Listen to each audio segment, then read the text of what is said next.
నాకు బాగా గుర్తు. తెలుగుదేశం పార్టీ విశాఖపట్నంలో మహానాడు ఏర్పాటు చేసుకుంటే ఎట్టి పరిస్థితుల్లో అనౌన్స్ చేయాలి అని పట్టుబట్టారు. ఆనాడు కూడా గౌరవ ముఖ్యమంత్రి గారు కూడా అనౌన్స్ చేశారు. అంతేకాకుండా పార్టీలో కూడా పాలిట్ బ్యూరో సభ్యుడిగా సీనియర్ నాయకుడిగా నాకు ఎప్పుడూ ఒక గైడెన్స్ ఇస్తానే ఉన్నారు. ఒకే పార్టీ ఒకే ఎజెండా, ప్రజల ఎజెండాగా మీరు ముందరికెళ్ళిన వ్యక్తి. గత 5 సంవత్సరాలు మీరు కూడా ప్రభుత్వం చేతిలో ఒక బాధితులు. 23 కేసులు మీ పైన కూడా బంపర్ ఆఫర్ మీ పైన కూడా పెట్టారు. మీ పైన కూడా నిర్భయ కేసు పెడతాం కానివ్వండి, అని చేస్తాం. చాలా బాధాకరం. ఆనాడు కావాలని ఇల్లు ఇల్లీగల్గా ఉందని కోర్టు కూల్చొద్దు అని చెప్పినా కూడా అతి ఉత్సాహంతో అధికారుల్ని పోలీస్ సోదరులను పంపించి మీ ఇల్లు పైన కూడా దాడి చేశారు, కుటుంబం పైన దాడి చేశారు. మీ భార్య కానీ 2 అబ్బాయిలు కూడా బాధితులై ప్రభుత్వం చేతుల్లో. ఆనాడు నేను నర్సీపట్నంకు వెళ్ళాను, కుటుంబాన్ని కలిసినప్పుడు వాళ్ళని ఒకటే అడిగాను, ఇక్కడికి మీరు ఎందుకు వచ్చారు?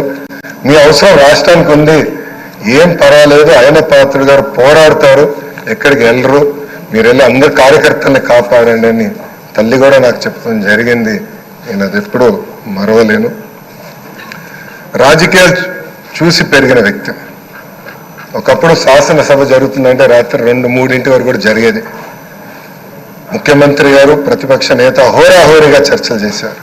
యువకులుగా మేమందరం చూసేవాళ్ళం. ఉందాతనంగా సభ జరిగేది. ఎవరైనా స్పీడ్గా మాట్లాడినా 2వ రోజు సభకొచ్చి కొంచెం స్పీడ్గా మాట్లాడడం క్షమించండి అని కూడా కోరిన రోజులు అందరం చూసాం. కానీ గత 5 సంవత్సరాలు అన్నీ లేకుండా పోయినాయి. ప్రజలు కూడా ఒక మాటలో చెప్పాలంటే శాసనసభని అసహించుకునే పరిస్థితి వచ్చింది. ఇది చాలా చాలా బాధాకరం.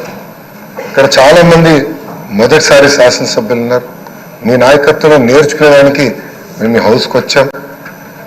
సభ సాంప్రదాయాలు ఏంటి, ఎలా ముందలు తీసుకెళ్ళనేది మీరు మమ్మల్ని అందరినీ గైడ్ చేయండి. యంగ్స్టర్స్గా గతంలో ఎట్లయితే సభ జరిగేదో, పెద్దలు ఎలా ఈ సభని నిర్వహించారో నేర్చుకున్న ఆలోచనతో మేమందరం ఇక్కడికి వచ్చాం. మీ ప్రోత్సాహం ఎప్పుడు మాకు ఉండాలని మిమ్మల్ని అందరినీ, అధ్యక్షుల వారిని నేను కోరుతున్నాను. అంతేకాకుండా మాకు నాయకత్వం అందించండి, లీడర్షిప్ ఇవ్వండి. హౌస్ని మేమందరం మీరు చెప్పిన మాట మీద నిలబడతాం. గౌరవ ముఖ్యమంత్రి గారు మన మంత్రులు కలిసినప్పుడు మాకు చెప్పారు, ప్రతిపక్ష హోదా లేకపోయినా, ప్రతిపక్ష ఇక్కడ ఈరోజు హౌస్కి రాకపోయినా మనమే ప్రతిపక్షం అనుకోవాలి. ప్రజల తరపున నిలబడాలి, ప్రజల తరపున పోరాడాలి, ప్రజల సమస్యలు తెలుసుకోవాలి, ప్రజలు కావాల్సిన చట్టాలు మనం తీసుకురావాలని చాలా స్పష్టంగా చెప్పారు. దానికి మీ సహకారం చాలా చాలా అవసరం అని మిమ్మల్ని నేను కోరుతున్నాను.